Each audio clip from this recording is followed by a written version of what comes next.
Mi nombre es María Daniela Valle y voy a hablar sobre columna degenerativa. Tenemos que tener en cuenta que la columna degenerativa es un síndrome en donde ocurre una afectación del disco vertebral generándonos una lumbalgia, un desgaste del anillo fibroso y un adelgazamiento. Como en la fisiopatología tenemos la flexión del tronco, que aumenta la carga al recoger objetos y también endurece el tronco manteniendo la carga. En anatomía tenemos que tener presente que existen 7 vértebras cervicales, 12 vértebras torácicas, 5 vértebras lumbales, 5 vértebras sacras y 5 vértebras coxígeas. ¿Para qué nos sirve la columna? Nos sirve para proporcionar ese soporte estructural al tronco, también lo rodea y protege a la médula espinal. También cabe resaltar que tenemos unas curvaturas normales, que es la lordosis cervical, la cifosis torácica y la lordosis lumbar.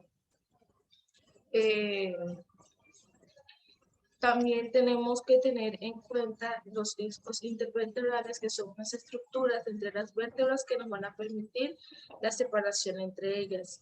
El núcleo pulposo, que es una zona de las vértebras que se van a localizar en el interior de estas, el cual van a soportar la carga. El anillo fibroso, que encierra el núcleo pulposo en capas, el platillo vertebral, que es una zona de unión con la vértebra, y el cuerpo vertebral, que es la parte más consistente. Entonces, ya hablando sobre patologías, tenemos la enfermedad discal, que sucede que parte del disco intervertebral, el núcleo pulposo, se desplaza hacia la raíz nerviosa, la presiona y esto nos va a producir un intenso dolor. Es más frecuente en la región lumbar y la herniación voluminosa es el síndrome de cauda equina. También tenemos que tener en cuenta la clasificación de Whitse, en el cual nos habla sobre el origen anatomopatológico, en donde está la displasia, que es el defecto del desarrollo del sacro o del arco de L5. Tenemos la ísmica, que es el defecto de la pars intracularis. Por ejemplo, tenemos la espondilosis, el pars intacta pero elongada o la fractura de la pars. La degenerativa es secundaria pues a una patología intersegmentaria crónica, la traumática, que son todas las fracturas menos la de la pars, y la patológica, que ya es un hueso patológico. Tenemos la estenosis del canal lumbar. Como clínica tenemos la claudicación para la marcha, tenemos parálisis en miembros inferiores, una urgencia miccional y una fuerza y reflejos normales. Como diagnóstico, ¿qué debemos hacer? Una resonancia magnética dorsolumbar. Y como tratamiento, puedes hacer una cirugía por vía posterior, una laminectomía hasta dejar libres las raíces. Continuamos teniendo en cuenta también la espondilosis, que es la ruptura de la lámina vertebral, de forma que la articulación facetaria queda separada del resto. Este es más frecuente en el E5 que en el E4. ¿Qué síntomas vamos a encontrar? Es una consecuencia de fractura por traumatismos, un dolor en la zona vertebral, gammagrafía ósea, que este nos va a ayudar para el diagnóstico, y como tratamiento vamos a tener la terapia física o también el uso del corset. Tenemos la espondilolistesis, que es el desplazamiento de una vértebra sobre la vértebra inferior. Es más frecuente en la L4, en la L5, en la S1, el cual nos va a indicar una radiculopatía, es decir, también un dolor lumbar.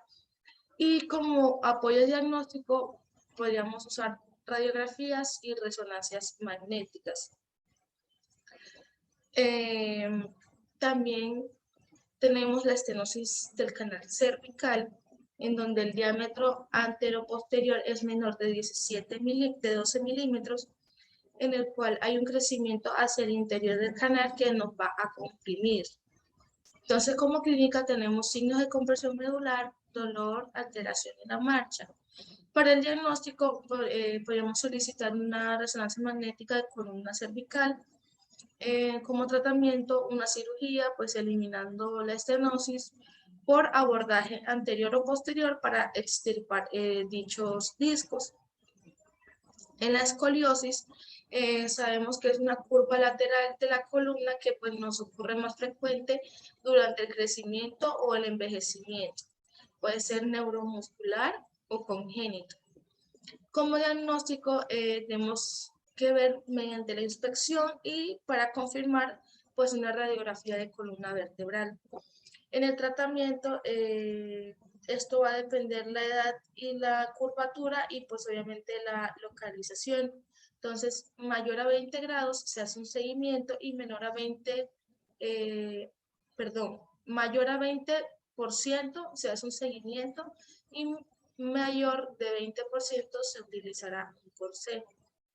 Entonces también aquí vamos a tener la clasificación de Long que nos va a dar 6 tipos de curva que pueden ser definidos con los siguientes parámetros.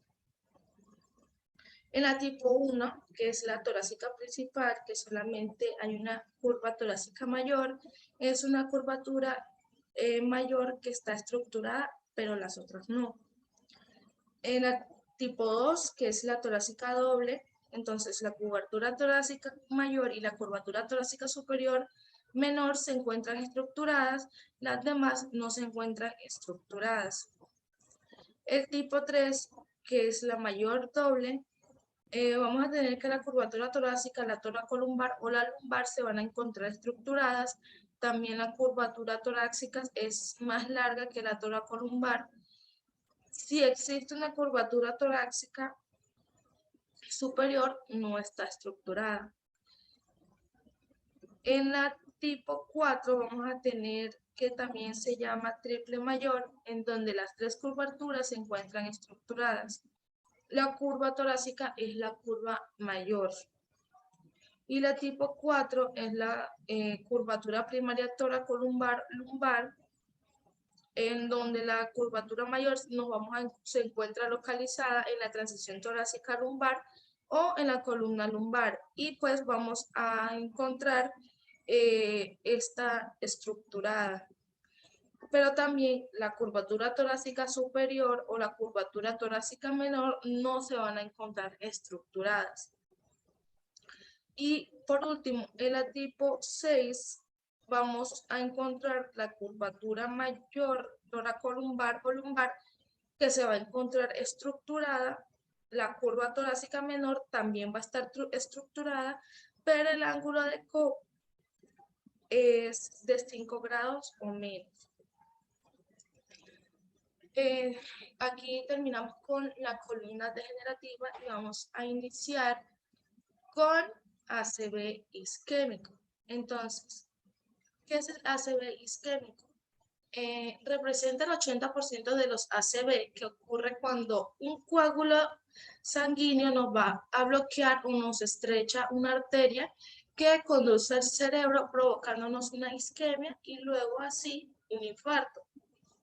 Entonces, hay que tener en cuenta la fisiopatología, que tenemos la isquemia, la necrosis, falta de glucosa, disminución en la producción de ATP, la bomba sodio-potasio nos deja de funcionar, neuronas despolarizadas, una disfunción mitocondrial. ¿Qué factores de riesgo tenemos? Tenemos las modificables y las no modificables. Un ejemplo de modificables tenemos, por ejemplo, la hipertensión, el tabaquismo, la diabetes, las dislipidemias, la obesidad, entre otras. Y las no modificables tenemos la edad, la raza negra, la genética y el sexo. Indicaciones de anticoagulación, pues pacientes con ACV isquémico que no puedan tomar anticoagulantes como el ACE. La anatomía, pues el encéfalo está compuesto por arterias como la arteria vertebral, las arterias basilares, las arterias cerebrales posterior e inferior, las arterias cerebrales cerebelar anterior, esto superior, la arteria carótida interna y la arteria cerebral media anterior y posterior.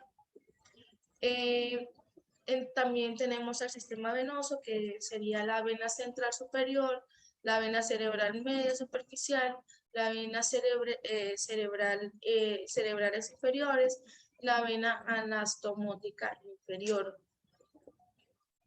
En la neurocirugía debemos realizarle un procedimiento llamado craneotomía descompresiva, el cual tiene unas indicaciones para menores de 60 años, que haya pasado menos de 4 horas en el inicio de síntomas, un deterioro neurológico, una presión intracraneana mayor a 30 milímetros de mercurio, si hacemos un TAC, una resonancia, vayamos a encontrar una ocupación mayor del 50%. Entonces tenemos el protocolo como la trombolisis y tenemos unos criterios de inclusión que serían un diagnóstico clínico de ACV isquémico, un inicio de síntomas menor a 4.5 horas, una edad mayor de 18 años, sin contraindicaciones para anticoagular, y como unos criterios de exclusión tenemos el ACV isquémico mayor a 3 meses y una hemorragia y neoplasia intracraneal. Muchas gracias.